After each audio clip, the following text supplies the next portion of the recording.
Welcome back, barbarians. We're getting very close to wrapping this thing up, and as we do, some of the last details are falling into place. This week, let's explore leaderboards. In the Unity project, we have several options for how to approach a leaderboard with various pros and cons. So let's quickly take a look at what our options are.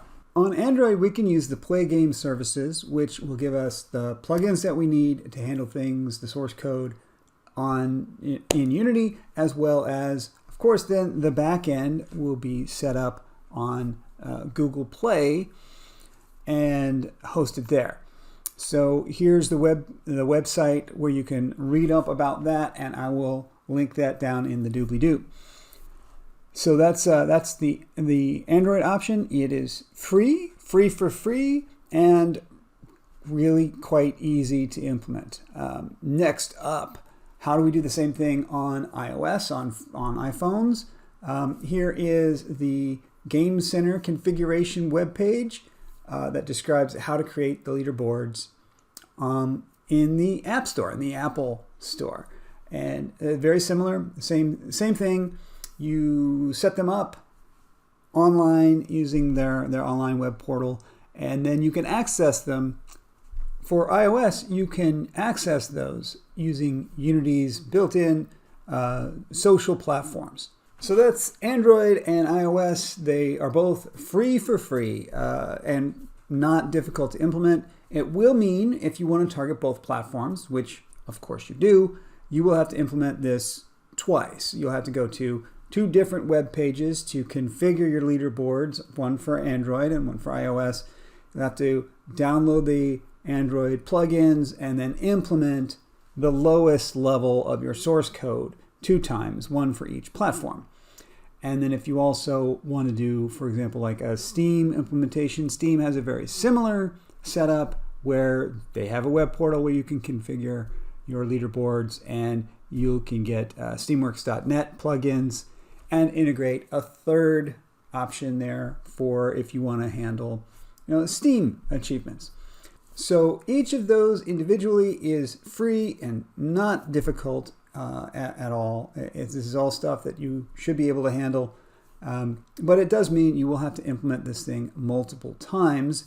And since these are being served by the individual platform providers, the leaderboards do not cross over. Your iPhone players and Android players will not see each other on the same leaderboards. Those are separate leaderboards, but you can get the same functionality, absolutely.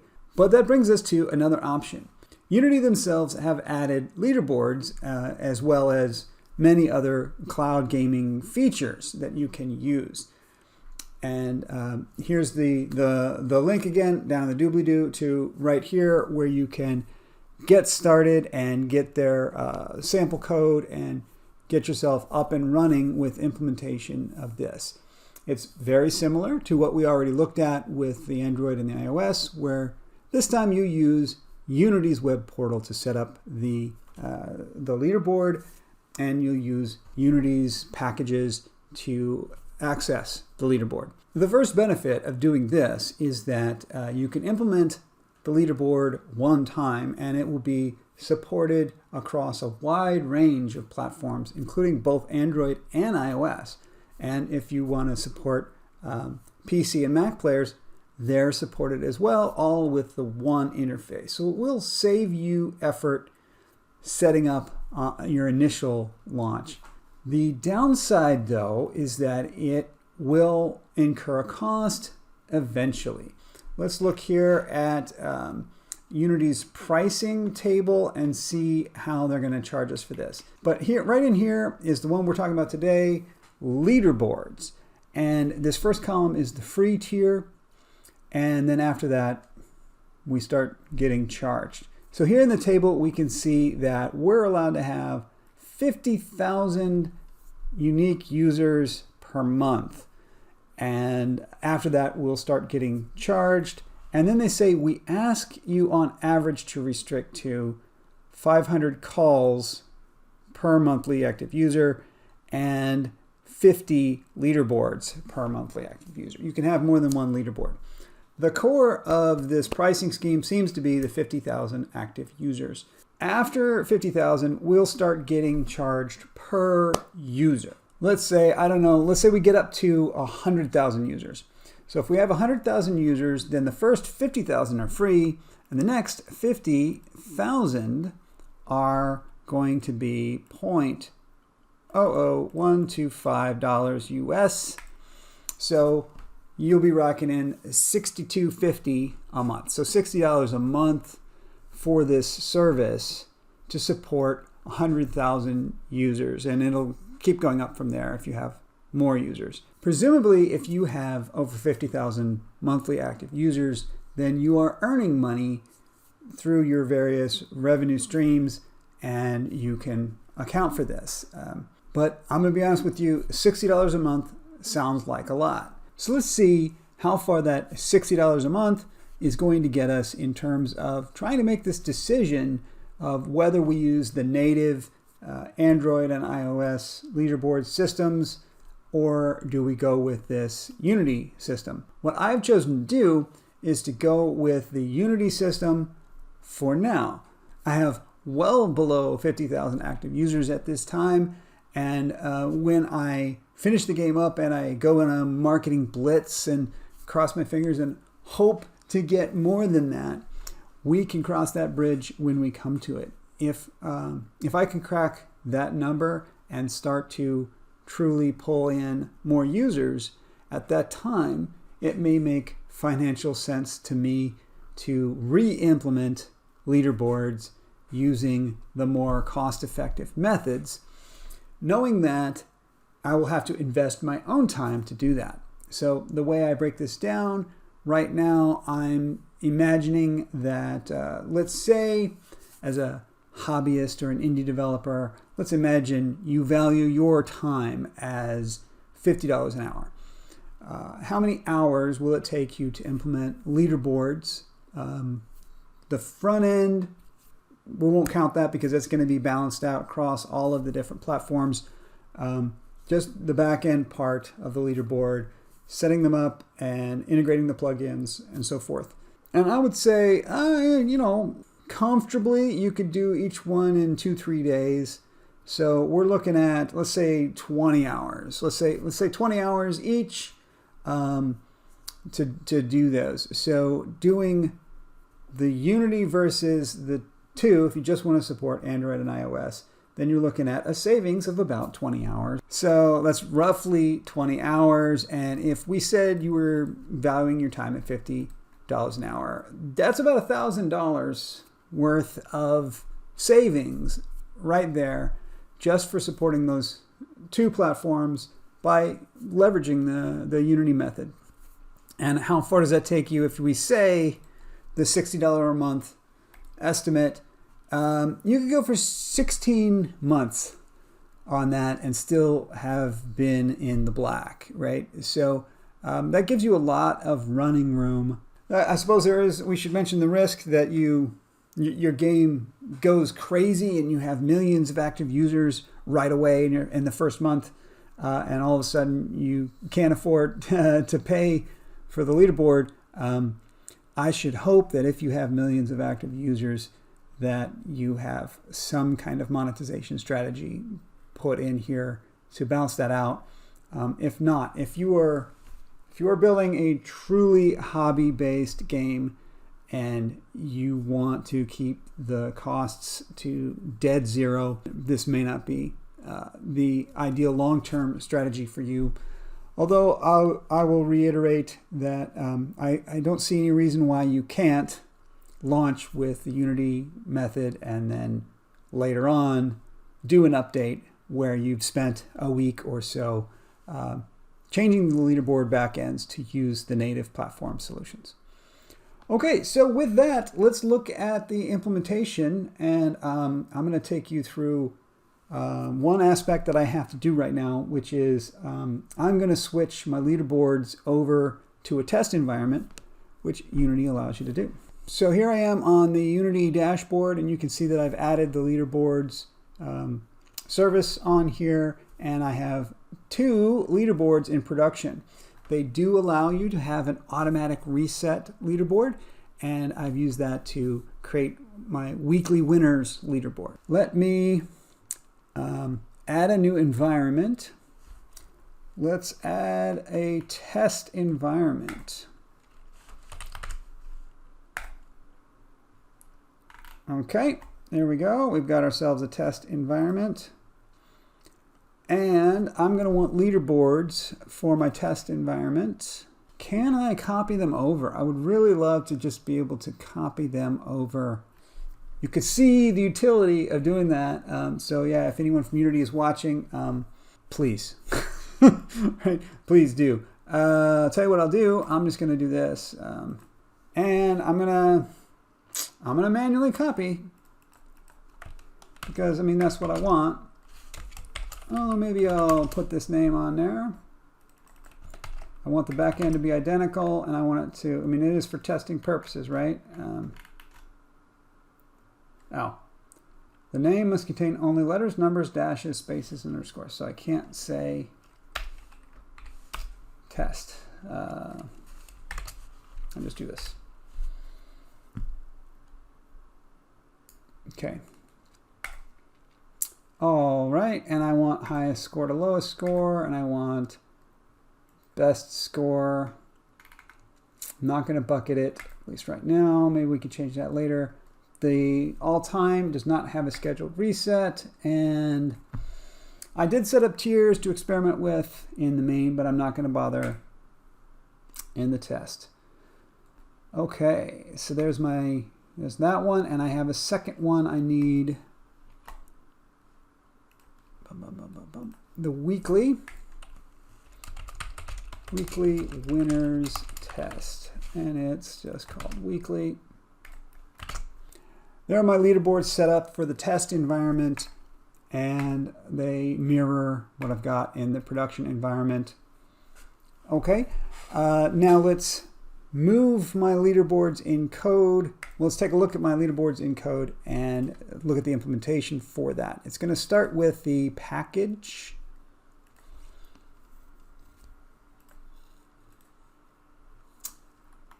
And here's the leaderboards package, and it's just the leaderboards package. So just add that into your system. It integrates with some of the other Unity authentication services. So we're going to need some Unity services, obviously leaderboards, but also authentication. And this is an interesting twist to the whole thing that is worth a mention, and that is authentication. Who is this user? If we're going to have leaderboards, then we need the ability for people to enter their names, and we need for just to identify who this player is. And typically that means logging in, and that's going to mean create an account, and that's friction. The point of leaderboards is to increase engagement, to make players want to play your game and want to come back. And as soon as you say, hey, create an account, no. I'm just no, I don't want to. So Unity does have a fantastic anonymous authentication method, which really streamlines that. I'm a big fan. And let's see how we made that work. I have set up the authentication here in the purchase manager. And you may recall from previous videos, if you've been following the stream, that I created the purchase manager to handle in-app purchases. And then when I added ads, they shared some of the initialization code. And so I just put ads into the purchase manager. And now I'm like, well, leaderboards, putting that in the purchase manager as well is a little too much, but they still do share that initialization code. So the authentication is going to be in the purchase manager, which is now kind of a poorly named service. But here we go. Let's take a look at what we've got. This is the initialization of the purchase manager, which really should be sort of called Unity's service manager. What am I doing here? First off, Unity services is being initialized, and then you can sign in anonymously. and that just signs the user in if they're online into Unity's services, and it does so anonymously. It identifies them via their device. So a player playing the same game on two devices will not be identified as the same person, which is sort of a downside of doing this. But I think the vast majority of my target audience wants to play a very casual game. They want to play just probably on just the one device, and if they have two devices, then that can be two accounts, and that's fine. What they really want is to not have to log in and create accounts and enter their personal information in anywhere. They don't want any of that. And what is that? Here it is. This is the full process of signing in somebody. So I've got a little callback function that when the player signs in, I'm going to record their player ID. And there's a possibility that the sign-in might fail, in which case I'll just record a blank. And then I call the function. So once you've set up the callback, you call the function, and one of these two is going to get called and when that function is completed. You will notice this is using some new stuff that I don't know if we've really covered before. I suppose we probably must have. I talked about it a little bit because some of this code was already here. This is an async function, and so it uses this keyword await. An async function is similar to a coroutine, but not the same. I tend to think of it very much like it was a coroutine, but this is a threaded solution, whereas coroutines, I've stressed before, are not multi-threaded. This is going to kick off this little process, and the process itself can wait for the completion of something else. And because it is waiting on a separate thread, it will not block progress. But because this is a separate thread, you got to be careful. You can't do Unity stuff. Right? Don't mess with your transforms or whatever in one of these await functions.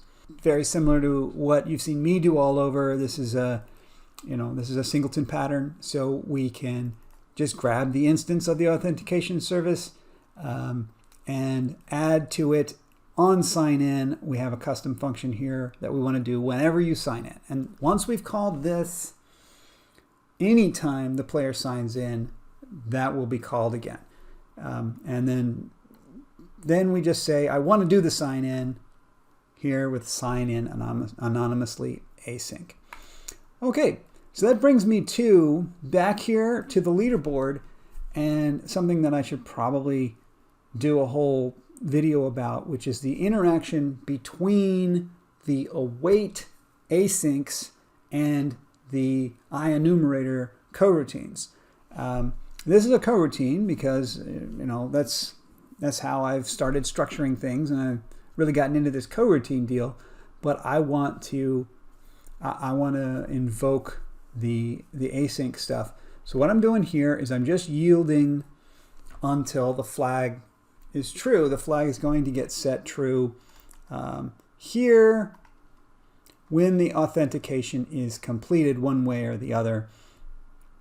And as part of that was the sign-in, and the sign-in has an await. So this initialize is going to be fired off onto another thread, and it will just do its thing and make its progress through here until finally it gets to the end. And on the next frame, next game update frame, after that has completed, this will pass, and we'll move on to here.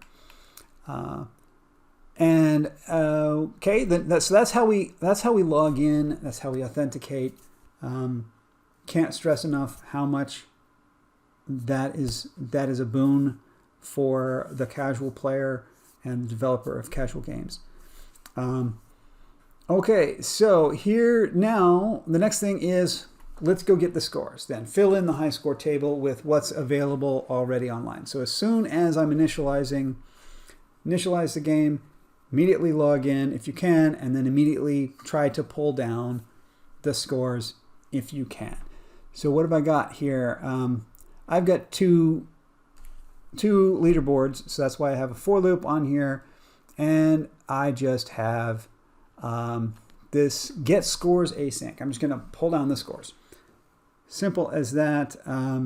Now we'll see there is an interaction here between the async code and the coroutine. You can't put an await inside a coroutine because a coroutine is not threaded code, right? So you can't await in it. Instead, you have to yield on it. So what you do is instead of saying await this async call, you create a task from the async call, and then you can wait on task completed. So that'll take care of your coroutine version of integrating it. Why is this high still sitting here? Let's get rid of that. So this is how you convert an async call into a coroutine wait, and I've got that right there. And then the next thing you're going to ask is, well, okay, but how do I get the result now? The result is just going to come in as task.result. Task.result, though, I will warn you, can fail. Right? Retrieving from the leaderboard can fail for any number of reasons. Maybe you didn't configure the leaderboard. Maybe you're not online, right? You certainly want to allow, in my game, I want to allow my players to play while not online. It's a very casual, this time waster game. The idea is, you're stuck on the train, you got nothing to do, train's going through a tunnel, YouTube doesn't even work. What are you going to do? You shoot some eggs, right? That you should be allowed to do that. And so I don't want to block any players because they can't be online. So do check that the status ran to completion as opposed to failure before you try to do this. Otherwise, you'll get an exception. And that's another thing I've seen online is just the advice to just put try catches around like everything. But you can't put try catches around yields in coroutines either. So, so just you got to be careful with where you're putting that stuff. Okay, so that's the whole leaderboard retrieve. And the last thing I guess to cover is putting this player's score into the leaderboard. Again, I have the for loop just because I'm putting the same score into whatever leaderboards I create. I have a weekly and I have an all-time. Maybe I'll do something different later. And yeah, here I'm using this is an async function. So this is a fire and forget. So this function, it puts the player's score in, and we say this is the name of the board, which was that ID we created it with, and then just put your score in. And then after that has completed, I retrieve the updated high scores again, because now the player presumably may have moved within the high score table, or they may have been injected for the first time in the high score table. So I update immediately after that. And I do have these two just in a try catch block, because if you're offline or if the board's index is wrong or something else, it won't work. And in that case, I want to leave the board index blank, so that the game will proceed and just not show any high scores. Finally, let me point out that because this is a fire and forget, but it's not instantaneous, there could be some time in here while you're trying to send your information up to the internet and get down all the new high scores from the leaderboard system. And so I have set this up a little init state, ready state, so that the system can know you're not able to access the board right now because I'm already doing that. In fact, I should think about if it's already init, we should not be allowed to add a score. I think that's something that I should do. I think I'll just block. What I sometimes do is cache it. What I really should do is cache that score up and wait until the system goes ready again, and then automatically post your score as soon as it's available.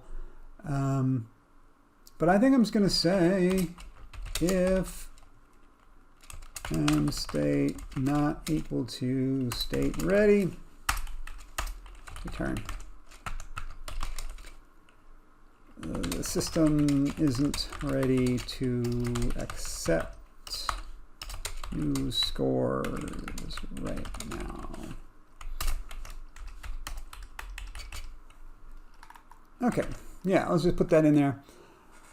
Okay, let's see, what else? One other trick that I'll show you here is I've used my pound-if trick here to just create a test leaderboard that I can use to test the front end. And all the rest of the stuff is front-end code, which is just, create the UI. You create the UI elements, display players' names and scores. The last thing to show you is I have just changed my leaderboards to try to use this test environment. I have to change to the test environment. So let's go into how to do that. Yeah, there's another place too. Okay, right here. Here we go. There it is. Oh, that's super easy. Super easy. Okay. I'll throw this link in the doobly-doo for you as well. And let's just throw this in here in the initialization. So, oh, it doesn't like that. Ah, I don't have core environments, probably. That might be the problem. Maybe that's in core environments. Yeah, that did it. Okay. So I'm going to do my if-def thing again. If test environment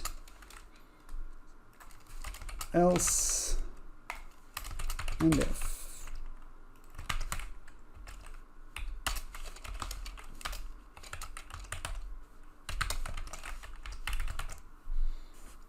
When I go, it should log into the test environment leaderboard.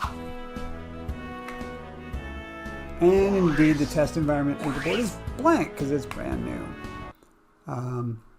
Let's verify that my little switch works. And there's the production environment leaderboard. Yeah, I mean, I've covered quite a bit already. I've already got like 40 minutes in here. We'll see how long this is after I edit it. But I think I want to call it about there. Let me point out the names that it gives you. The anonymous login does not include any kind of enter your name. And so it randomly generates you a name, such as Vigorous Spotted Fridge, number 7. Maybe in a future video, I'll show how you can integrate a text input field, and then you can change the names, such as I've done here for the YMAT iOS and the YMAT. Those I've entered, but I have noticed that even with those, you still get a random sequence tacked onto the end of it to avoid people with conflicting names, I suppose. I'll look into that a little bit more, and maybe there's a video coming to describe how to pop open the dialog and get the output so that users can change their names. That is not part of the login process, and that's key to making this whole thing friction-free. Okay, so I think that's more than enough for today's video. On the upside, as you can see, the leaderboards are in. The game is essentially complete at this point, and there's nothing left to do but maybe a little bug fixing here and there. So be on the lookout for an official launch of the final project. I've changed the name to Early Access Beta at this point because as I play it, my QA team and my QA team being just myself right now, I continue to find little bugs here and there.